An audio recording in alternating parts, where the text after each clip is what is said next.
Speaking to the East African Secretary General, Mr. Peter Mathuki, this afternoon, it's a pleasure to have you, and we're going to put a few questions to you in regard to a number of issues.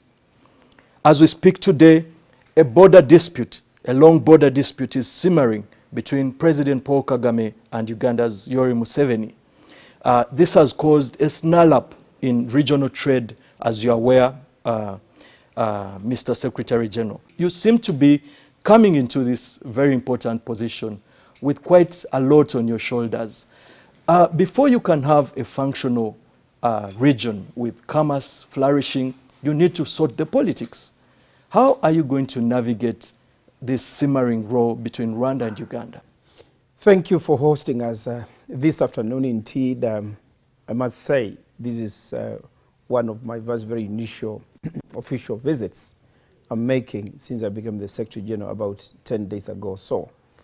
But I agree with you that East African community is one of the most integrated communities, regional economic blocks in Africa. And that is for sure to appreciate that a lot has been achieved within the community.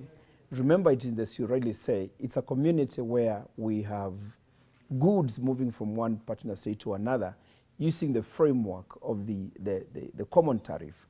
And therefore, this is not something we can take for granted. This is a community where you can travel from Kampala to Rwanda or to Nairobi using your national ID. This is a same community where you have a common tourist visa. A tourist can come from Europe, come to Kampala, and using the same visa, go to Kigali or go to Nairobi. And these are some of the achievements we must appreciate, we must have realized.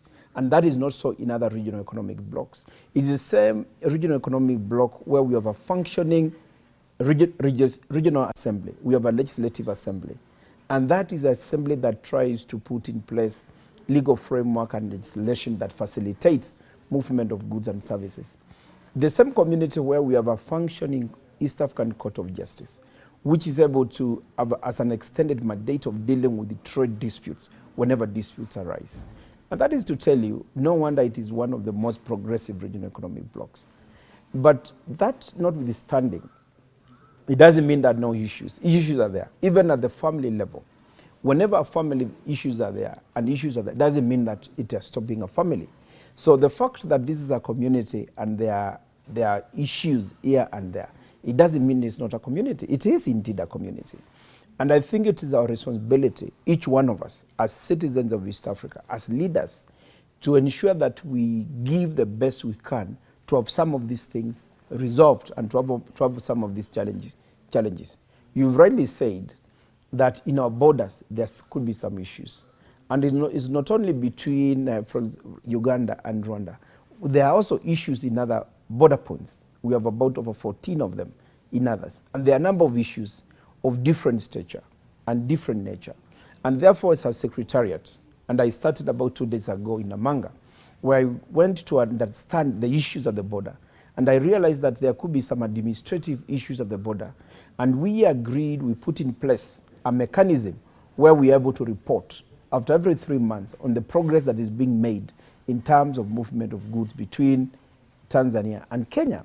And we are going to do so in other 14 border points across East Africa, including the one you are mentioning between Uganda and Rwanda. And that is a border also, again, as you have really said, it is within the community. And therefore, it is our duty as a secretariat to facilitate and come up with a model that works, because it's our responsibility.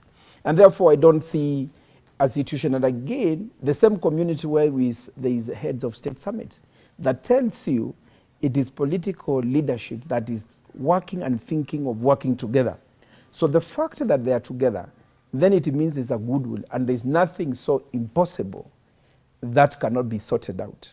And I think that's where we are coming in as a secretariat, to ensure that we develop a model that can work for all the partner states of the EAC.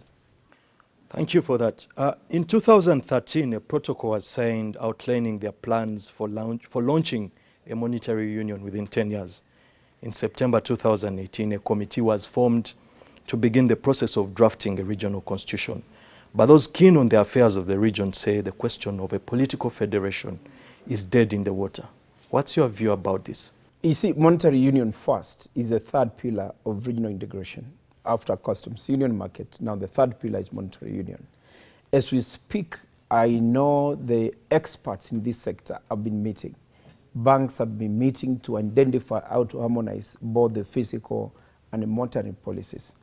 Carefully so, to make sure that we don't get into other countries that get into this kind of arrangements and find themselves in trouble. And that is why the experts and the central banks have been sitting to see how to come up with a monetary union that also will protect our economies and protect businesses in the region. And you know the obvious benefits of a monetary union, single currency. You're able to move from one partner state without necessarily going through the issues of changing currency. And the challenges of time saving, the loss of value of the currency and so forth. And as we speak, about a week ago, I drafted a letter to go to partner states, to which partner state is keen to host the Monetary Institute. And that tells you there's a lot that has been happening. And if already we have written to partner states to show interest, that tells you possibly by end of the year, we are going to have the Monetary Institute up and running. And that again shows commitment. On the issue of a political federation, again, about a week ago, there's a team of experts that has been going around collecting views on how to have a constitution that will be able to govern a political confederation. And the champion of this is His Excellency, the President of the Republic of Uganda. President Museveni is a champion. And that committee was able to see him last week. And for your information, again, he gave and shared his wisdom on how he thinks it should be happening. And that shows you there's a political goodwill. And this, again, task force was created by all the heads of states. That tells you there's a political goodwill. We are still progressing. We will go to political confederation, make a constitution or an instrument that will make things work.